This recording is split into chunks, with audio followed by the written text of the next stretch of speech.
video, and music.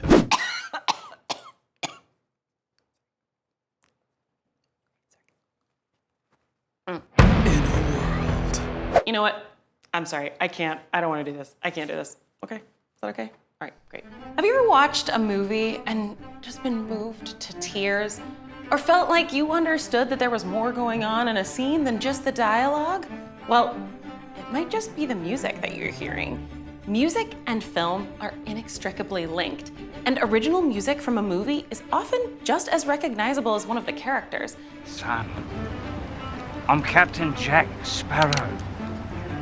Savvy? But when cinema began, it didn't even include music or even any sound at all. So let's take a look at this incredibly important relationship between film and music and discover exactly why it is that you cried when Iron Man died in Endgame. That's a spoiler? This is a spoiler. Before we dive in, be sure to like, subscribe, and hit that notifications bell if you want to learn more weird, interesting, or just plain fun facts about music. Back in 1888, French inventor Louis Le Prince made what is considered to be the very first film. It clocked in at just under 3 seconds and featured some fancy French people in a garden. This short movie kicked off what is known as the silent era of film. And although you've probably seen a silent film or two and know that they have no sound at all, what you might not know is that when people originally watched these films in theaters, they did, in fact, hear music. But rather than being part of the film itself, the music would be played in real time through phonograph or by real-life musicians. Sometimes it was a small orchestra playing a classical piece, or sometimes it was a pianist improvising based on what they saw in the film. Either way, music has been a part of the film-going experience from the very beginning. In 1927, advancements in recording technology allowed sound to be synced to celluloid film, and the first talkie, a film aptly named The Jazz Singer, allowed viewers to be able to hear the main character sing that jazz for the very first time. Wonderful plans are always hard to find. And with that, the world entered the golden age of modern cinema, and composers began to be commissioned by Hollywood to write custom music for their films. Film composer became a whole new profession for musicians, and original music became an integral part of telling a story on the big screen. The first film composers mostly came from orchestral backgrounds, writing big orchestral pieces to match the theme of the movie. Max Steiner, known as the father of film music, utilized a classical composition technique called leitmotif, in which he assigned certain recurring instruments or musical phrases to announce characters and situations, giving the audience a frame of reference and sense of familiarity with different elements of the story. This classical scoring technique has become a staple in almost every film composer's repertoire and is used to reflect and parallel the narrative plot, themes, and mood of a film. One of the masters of leitmotif, and possibly one of the most well-known film composers in history, is John Williams. Think of any iconic film score from the past 50 years, and there's a good chance that John Williams composed it.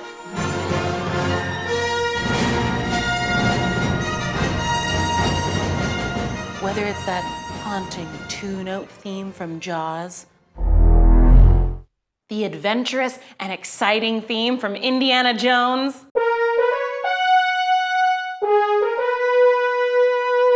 or the plucky yet mysterious theme from Harry Potter. Williams' compositions have a tendency to stick in the minds of the audience, so much so that his compositions are almost as much a part of the story as any of the film's main characters. With a background in traditional orchestra, Williams' scores are big, lush productions that utilize every piece of the orchestra, strings, brass, woodwinds, percussion, and even sometimes a vocal choir to reflect and emphasize what's taking place on the screen. Utilizing leitmotif, he'll often dress character themes with different instrumentation, displaying the character's emotional journey throughout the story. Take, for example, the Force theme from Star Wars. Listen to how Williams dresses the melody in different musical outfits, so to speak, to convey the character arc of Luke Skywalker. There's the innocent, "I'm just learning about the Force" outfit. Now that's a name I've not heard in a long time. A long time. The deeply emotional, "I understand the Force" outfit.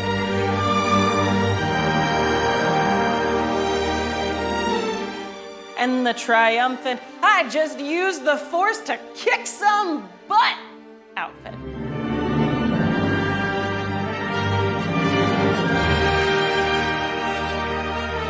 It's with this firm grasp of themes or leitmotif that Williams has been able to compose some of the most memorable film scores of the last half century.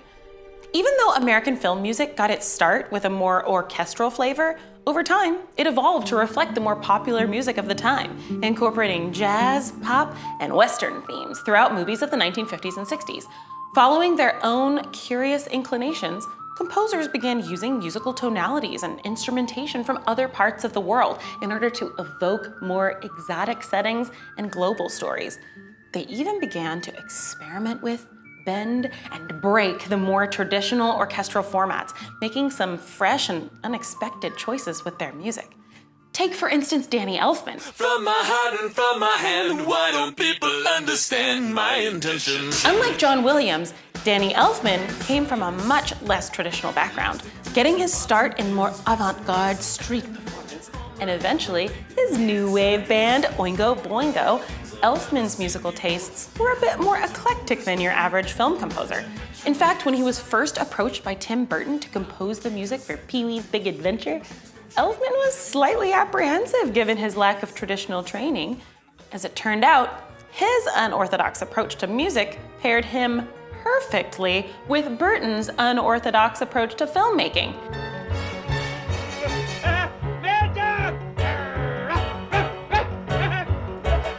And thus, the signature Danny Elfman sound was born. His quirky style makes for a fun, yet poignant musical experience. And while his music does often utilize a full orchestra, he tends to feature instruments that may not typically be featured, playing melodies that may not typically be played. Elfman and Burton became longtime creative collaborators, and Danny Elfman went on to score many of Burton's other films, such as Nightmare Before Christmas, Batman, and Edward Scissorhands. However, my personal favorite Elfman composition wasn't for a film at all, but for a television show.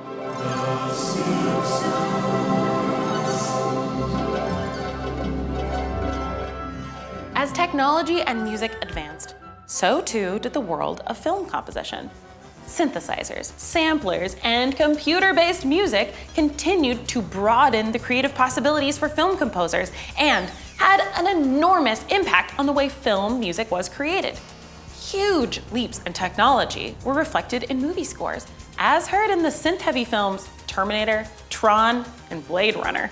Eventually, the introduction of DAWs and virtual instruments expanded the set of tools at a composer's fingertips, giving them a broad palette of sounds, effects, and customizations. Enter Hans Zimmer.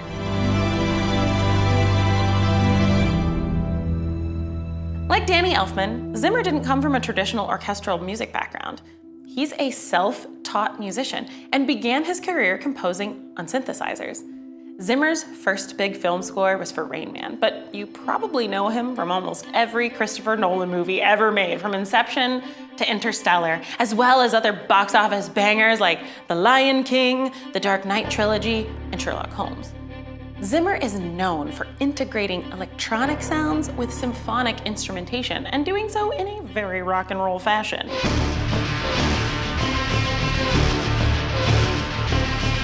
He's the master of finding new and interesting ways to use technology to manipulate the sounds of more traditional instruments and create something entirely new.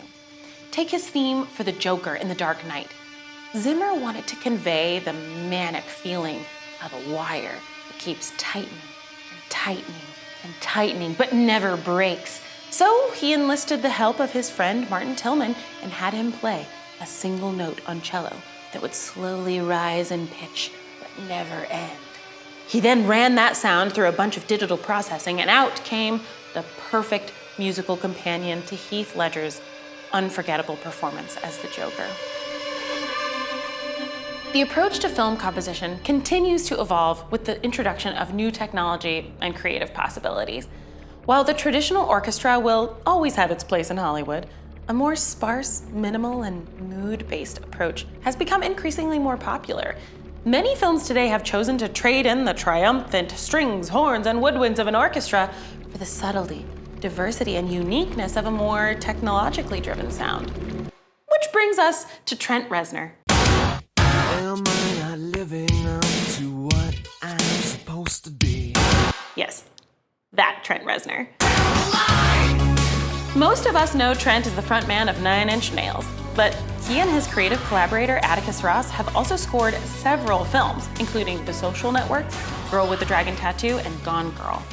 Reznor and Ross completely buck the traditional film score system, using almost exclusively electronic instruments and synths in their scores. And rather than relying on leitmotif or themes to create framework and familiarity for the audience, they create textures and musical vibes to build tension, leaving room for the audience to bring their own interpretation to the movie. If a John Williams score is like the main character in a film, a Reznor Atticus score is like the ghost lurking around the corner. All these techniques and concepts are still present in film music being created today. The 2023 Oscar nominations for Best Original Film Score include composers for films across many genres, using a wide range of instrumentation. The nominees include veteran composers, like our friend John Williams for The Fabelmans, and newcomers like Sun Lux for Everything Everywhere All at Once. All of the nominated composers approached scoring each film with their own unique sounds and tools.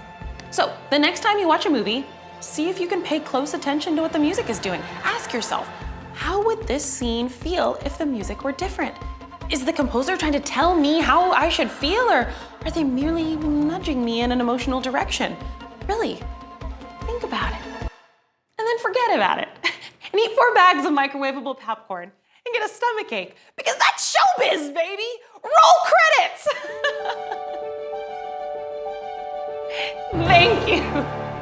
Thank you so much. I want to thank, oh my gosh, who do I even thank? I want to thank my parents, my family, all my coworkers, obviously. I want to thank Gabby for making my hair and makeup look amazing. I just feel so happy. I can't believe this is finally happening. You did it. We did it. I did it. I did this.